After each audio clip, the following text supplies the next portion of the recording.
Barrister साहब, एक बात तो बड़ी वाज़ेह हो गई है कि हुकूमत में जो भी है इस टाइम पर कोई भी ऐसी जमात उस स्टैचर पे नहीं है या उस स्टेटस पे नहीं बैठी हुई या उस मकाम पे नहीं है जहां ये कहा जा सके कि ये वाली जमात जो है 2/3 अक्सरियत से क्लीन स्वीप करेगी। कोई वाली बात ही नहीं है।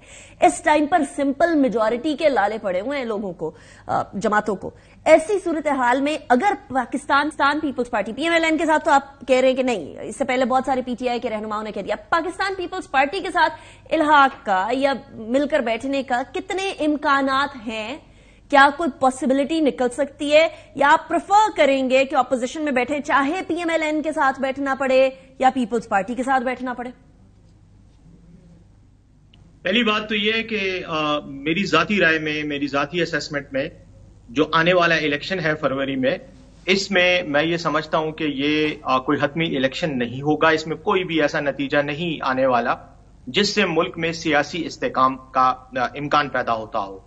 मैं ये समझता हूं कि ये मजीद इंतशार का बायस बनेगा, क्योंकि पार्टीज जो भी आएंगी पार्लियामेंट में उनकी हालत कुछ ऐसी होगी कि वो मुकमुका डील्स, पॉलिटिकल अलायंसेज और इस तरह की जो टैक्टिक्स हैं वही इस्तेमाल करते हुए हुकूमत चला पाएंगी, और हुकूमत चलाना भी एक बहुत बड़ा मुश्किल काम होगा। मैं ये समझता हूं हुकूमत का तौक जिस पार्टी के गले में भी डाला जाएगा वो पार्टी बजाते खुद एक आजमाइश से गुजरेगी और बहुत मुश्किल से हुकूमत कर पाएगी। पहली बात तो ये मेरा अपना अंदाजा है। दूसरी बात यह है कि मैं ये समझता हूं कि ये आने वाला इलेक्शन अवाम का इलेक्शन है ही नहीं, ये मैनेज्ड इलेक्शन है। इसमें जिस तरह के हरबे इस्तेमाल हो रहे हैं उसके नतीजे में इसमें ट्रांसपेरेंसी का बहुत बड़ा फुकदान है, और जो इलेक्शन ट्रांसपेरेंट ना हो, उसके नताइज मशकूक हों, सवालिया निशान उठते हों, तो उस इलेक्शन के नतीजे में बनने वाली 75 साल में कोई ऐसे इंतखाब हुए हैं जिसके नताइज के ऊपर सवाल न उठते हो, जिसके बारे में धांधली की बात न हो, जिसके हवाले से किसी ना किसी एक जमात ने उठ के ये ना हो ये यहां तो हमें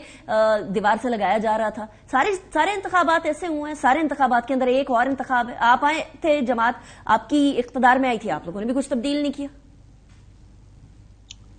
मेरा सवाल, आपका पहले सवाल कुछ और था, फिर आपने किसी और तरफ गाड़ी मोड़ दी, तो मैं जरा वो गाड़ी मेरी गाड़ी उसी लाइन पे चल रही है। 2 डिफरेंट लेन्स है, दोनों लेन का जवाब दे दें। आपकी नहीं चल रही ना, आप बीच में बात टोक के जो है ना वो बंदे की वो रिदम जो है ना वो तोड़ देते हैं। आपका रिदम मुकर्रर रहेगा, आपका रिदम कोई नहीं तोड़ सकता बैरिस्टर साहब। I am a witness to that personally. लेकिन मुझे सिर्फ ये बता दें कि आप ये फरमा रहे हैं कि at this point in time ये इंतखाबात जो हैं वो धांधली शुदा है। ये चलिए एस्टैब्लिश हो गया, सुप्रीम कोर्ट ने भी आज कह दिया कि एक जमात के लिए बड़े मसाइल बन रहे हैं। अब हमें इन्हीं पैराडाइम्स के अंदर इंतखाब की तरफ जाना है ना। अब तो 12 दिन रह गए, कुछ ही दिन रह गए, तो फिर नाउ व्हाट? तो मैं यही फरमा रहा था ना अनिका कि इस इंतखाब के नतीजे में जो भी डिस्पेंसेशन पॉलिटिकल आएगी वो वर्केबल नहीं होगी, उसकी कैपेसिटी नहीं होगी कि वो मुल्क के मसाइल हल कर सके। तो क्या करें? इंतखाब और ना करें। उसके नतीजे में सियासी इंतशार रहेगा और तमाम पार्टियां बशमूल तहरीक इंसाफ उस इंतशार की जिद में होंगी। अब उन हालात में जब इंतशार वाले हालात हों तो कोई पॉलिटिकल प्रेडिक्शन आप नहीं कर सकते। अगर आपके सिस्टम स्टेबल हो तो फिर आप प्रेडिक्ट कर सकते हैं कि PTI जो है वो किसी के साथ इत्तेहाद करेगी, पीपल्स पार्टी नून के साथ करेगी या नहीं करेगी। ये सारी बातें इस वक्त कबल अज वक्त हैं और इनके बारे में कोई एजम्पशन जो है वो इख्तिरा जो है या कोई अंदाजा नहीं लगाया जा सकता। बेसिकली आपने ना नहीं कहा, पॉसिबिलिटी है, यानी आप कह रहे हैं कि वो politics is a name of possibility, so यहां भी पॉसिबिलिटी है। आपने ना नहीं कहा स्ट्रेट फॉरवर्ड।